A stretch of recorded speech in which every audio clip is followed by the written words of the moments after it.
Hello hi, मेरा नाम doctor Sandeep सराल है। आज हम बात करेंगे डेंगू फीवर के बारे में। कॉमन सिम्टम्स हैं बुखार होना, सर दर्द होना, आँखों के पीछे दर्द होना, उल्टी जैसा महसूस होना या उल्टी आना, मसल्स और जॉइंट्स में पेन होना। सीवियर सिम्टम्स हैं ब्लड आना, नाक से, मुंह से, लेटरिन के रास्ते, वॉमिटिंग में या फिर स्किन रैशेस होना।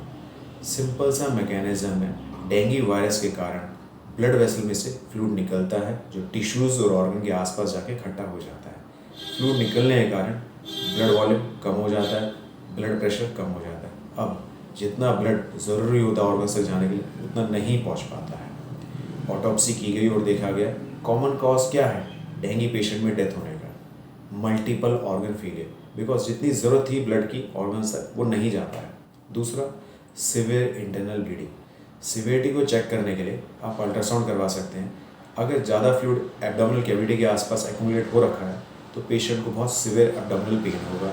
प्लूरल कैविटी में फ्लूइड ज़्यादा हो रखा है तो पेशेंट को सांस लेने में दिक्कत ज़्यादा होगी। डेंगू का सिवियर होने का मेन रिस्क फैक्टर होता है उसे पास्ट में डेंगू इन्फेक्शन हो रखा हो तो, बिकॉज वहाँ से एक एंटीबॉडीज़ बन गई। अब जब सेकेंडरी इन्फेक्शन होगा तो ये वायरस की एंट्री को बढ़ा देता है। ऐसा ही कुछ होता है अगर पेशेंट ने डेंगू वैक्सीनेशन ले रखा है तो, और उसके बाद उसे प्राइमरी इन्फेक्शन हो जाए तो सिवियर रिएक्शन देखने को मिलता है। ये देखने के बाद फिलीपीन कंट्री ने डेंगू वैक्सीनेशन को अपने नेशनल कैंपेन से रोल बैक कर लिया था। अब मैं आपको 3 रिसर्चेस के बारे में बताता हूँ। पहली, मदर को ड्यूरिंग प्रेगनेंसी अगर डेंगू इन्फेक्शन हो जाता है तो लो बर्थ वेट बेबी होने के चांसेस हो जाते हैं। दूसरा, जब वो बच्चा पैदा होगा तब से 3 साल की उम्र तक फ्रीक्वेंट हॉस्पिटलाइजेशन, बच्चे को डेंगू हेमरेजिक फीवर होने के चांसेस भी बढ़ जाते हैं, ऐसा रिपोर्ट से पाया है। दूसरी रिसर्च सबसे इम्पॉर्टेंट है, वॉल्बैचिया बैक्टीरिया को जब हम इंसर्ट करते हैं एडीज़ मॉस्किटोज़ में ब्रीडिंग मेथड से तो ये देखा गया कि जो डेंगू वायरस है वो आगे ट्रांसमिट नहीं होता।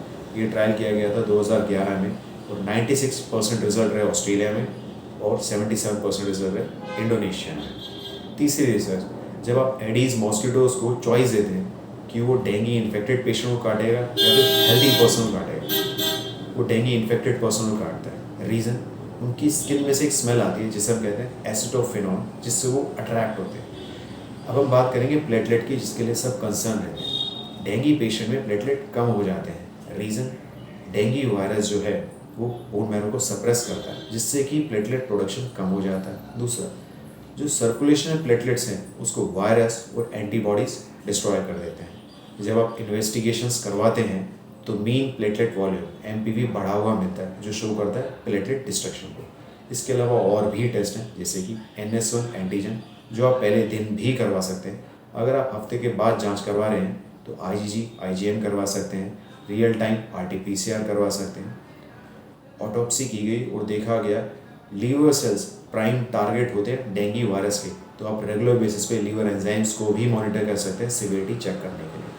अब सबसे इम्पॉर्टेंट बात, इनिशियली जब प्लेटलेट कम हो रहे होते हैं तो पेशेंट्स पैनिक होकर अननेसेसरी प्लेटलेट ट्रांसफ्यूज़न करा लेते हैं, प्लेटलेट चढ़वा लेते हैं, जिससे उन्हें फ़ायदा नहीं नुकसान ही होता है। यूजुअली 1.5 लाख से 4.5 लाख तक प्लेटलेट्स होते हैं। अगर ये 20,000 भी प्लेटलेट्स हो गए बट कोई मेजर इंटरनल ब्लीडिंग नहीं हो रही है तब भी आपको प्लेटलेट ट्रांसफ्यूज़न की ज़रूरत नहीं होती है। आई होप ये वीडियो आपको हेल्पफुल लगा हो। Any ways, thanks for listening to me patiently. Stay happy, stay healthy, bye bye.